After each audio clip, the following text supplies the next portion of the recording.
नमस्कार विद्यार्थी मित्रांनो, आज आपण पाहणार आहोत एक PYQ जो पेअर ऑफ स्टेट लाईनवर विचारलेला आहे 2024 मध्ये. ठीक आहे. क्वेश्चन काय आहेत? If a 4ab is equal to 3h square then the ratio of the slope of the line represented by ax square plus 2hxy plus by square equal to 0. म्हणजे हे जी होमोजिनियस सेकंड डिग्री इक्वेशन आहे त्याचा मला ratio काढायचा आहे स्लोपचा. ठीक आहे. तर सगळ्यात पहिले मला काय माहित पाहिजे? सगळ्यात पहिले आपल्याला माहित पाहिजे की m1 प्लस m2 म्हणजे slope sum of the slope काय असतो? -2h/b. याला आपण इक्वेशन 1 देऊया. ठीक आहे. आणि दुसरं काय? Product of the slope. Product of the slope म्हणजे काय? m1 into m2 is equal to किती असतं? तर ते असतं a/b. आणखीन एक एक्सप्रेशन मला माहिती पाहिजे की जे आपण थेरममध्ये वापरलेलं आहे. काय पाहिजे? तर m1 minus m2 bracket whole square equal to m1 plus m2 bracket whole square minus 4m1 into m2. आता हे जर मला माहित असेल आणि सुरुवातीला जे आपण काढलं sum of the slope and product of the slope या व्हॅल्यू जर याच्यामध्ये ठेवल्या इक्वेशन 1 आणि प्रोडक्ट ऑफ द स्लोप याच्यामध्ये ठेवलं तर काय होईल? तर इथे होईल माझ्याकडे m1 प्लस m2 आहे -2h/b bracket whole square. Okay. Minus 4m1 into m2. तर m1 इंटू m2 किती माझ्याकडे a/b म्हणजे 4a/b होऊन जाईल. नंतर याला जर मी सोडवलं तर -2h चा स्क्वेअर म्हणजे काय होईल? 4h square. ठीक आहे. Upon b square minus 4a/b. आता यामधून जर मी b कॉमन काढ म्हणजे क्रॉस प्रोडक्ट घ्यायचा आणि b जर कॉमन काढला तर आतमध्ये काय राहील? b. ठीक आहे. आतमध्ये राहील 4h square minus 4ab upon b cube. ठीक आहे. b square into b that is b cube. आता इथे काय होईल? b एक वरचा b आणि इथला एक b कॅन्सल इथे b स्क्वेअर राहील आणि मला इथे गिवन दिले आहे. काय गिवन दिलं आहे? तर 4ab is equal to 3h square दिलं आहे. ठीक आहे. मग आता मी ते जर इथं ठेवलं तर काय होईल? 4h square. ठीक आहे. 4h square minus 3h square कारण 4ab इज इक्वल टू किती? 3h square divide by b square म्हणजेच काय होईल? 4h square minus 3h square तर किती उरले आपल्याकडे? h square. एकच h स्क्वेअर होईल h square upon 2 sorry h square upon b square. आता ही काय व्हॅल्यू आली? तर ही आली m1 मायनस m2 ब्रॅकेटचा होल स्क्वेअर. ओके. आता मला जर इथं स्क्वेअर रूट काढायचं तर मी काय लिहिलं इथे? m1 therefore m1 minus m2 is equal to h upon b.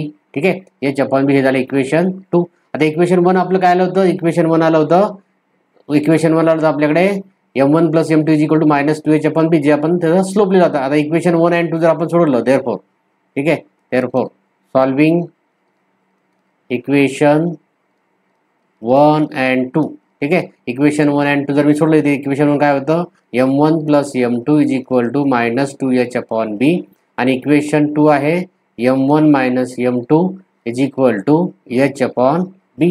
ठीक आहे. h upon b. आता हे जो दोन मी दोघांची ॲडिशन घेतली. ठीक आहे. दोघांची ॲडिशन घेतल्यानंतर काय लिहिते? दोघांची ॲडिशन घेतली मी. ठीक आहे. याला जर सोडवलं तर काय होईल? m2 आणि m2 गेट कॅन्सल.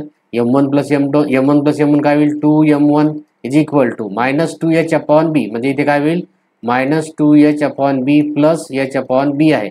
दोघांचा डिनॉमिनेटर सेम आहे म्हणजेच काय होईल? -h अपॉन b इथे राहील आपल्याकडे म्हणजेच राहील इथे -h अपॉन b. ठीक आहे. इथे राहील माझ्याकडे -h अपॉन b. आता हा 2 इकडे मल्टिप्लाय या साईडला गेल्यावर काय होईल? या साईडला गेल्यावर इथे होईल m1 इज इक्वल टू. ठीक आहे. m1 is equal to -h upon 2b. आता ही झाली m1 ची व्हॅल्यू. आता तशीच मला काय करायची आहे? m2 ची व्हॅल्यू काढायची आहे. आता मी जर m1 ची व्हॅल्यू इक्वेशन 1 किंवा इक्वेशन 2 मध्ये ठेवली समजा इक्वेशन 1 मध्ये जर मी ठेवली तर काय येईल माझ्याकडे? इक्वेशन 1 मध्ये ठेवली इक्वेशन 1 मध्ये माझ्याकडे m1 plus m2 is equal to -2h upon b. ठीक आहे. आता m1 प्लस m2 मध्ये m1 ची व्हॅल्यू काढली मी m1 ची व्हॅल्यू ठेवली -h upon 2b plus m2 is equal to -2h upon b.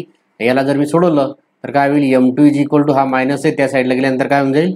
Plus होऊन जाईल. ठीक आहे. म्हणजेच काय होईल? -2h upon b plus h upon 2b. ठीक आहे.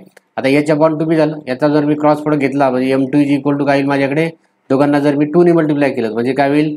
-4h अपॉन h म्हणजे -3h अपॉन माझ्याकडे राहील b. ठीक आहे. -3h अपॉन 2b राहील. कसं घेतलं? तर याला आपण सोडून दाखवू. आपण इथे सोडून घेऊया याला म्हणजे याला काय होईल आपल्याला इथे जर मी क्रॉस प्रोडक्ट घेतला इथे. ठीक आहे. याचा जर मी क्रॉस प्रोडक्ट घेतला ओके तर इथे काय होईल? किंवा दोघांचा डिनॉमिनेटर सेम केला तर इथे 2 ने जर मल्टिप्लाय केलं पहिल्या याला तर -4h होईल -4h अपॉन 2b. ठीक आहे. और प्लस h अपॉन 2b दोघांचा डिनॉमिनेटर सेम आहे तर आपण काय लिहू शकतो इथे therefore m2 is equal to M2 is equal to -4H आणि प्लस H, ते काय होईल -3H/2B. ठीक आहे. आता मला काय करायचं आहे, मला काढायचा आहे रेशो, म्हणजे M2 पण माझ्याकडे आलेला आहे. ठीक आहे, M2 पण माझ्याकडे आलेला आहे. आता मला याचा काढायचा आहे रेशो. देअरफॉर रेशो काय होईल, रेशो कसा लिहितो आपण, M1/M2. M1 किती आलेलं आहे -H/2B आणि M2 किती आलेलं आहे, तर M2 आलेलं आहे -3H/2B. आता इथे काय होईल, 2B गेट कॅन्सल. ठीक आहे, आता इथे काढूया आपण 2B गेट, हे 2B आणि हे 2B कॅन्सल, आणि हा मायनस आणि मायनस पण काय होईल, कॅन्सल. तसाच हा H आणि H पण काय होईल, कॅन्सल. म्हणजेच M1/M2 किती राहील माझ्याकडे 1/3. म्हणजे त्याला रेशोच्या फॉर्ममध्ये कसं लिहितो आपण, देअरफॉर M1:M2. ठीक आहे, M1:M2 किती राहील, 1:3. That is the correct answer. ठीक आहे, अशा पद्धतीने आपण याला सोडू शकतो. थँक्यू.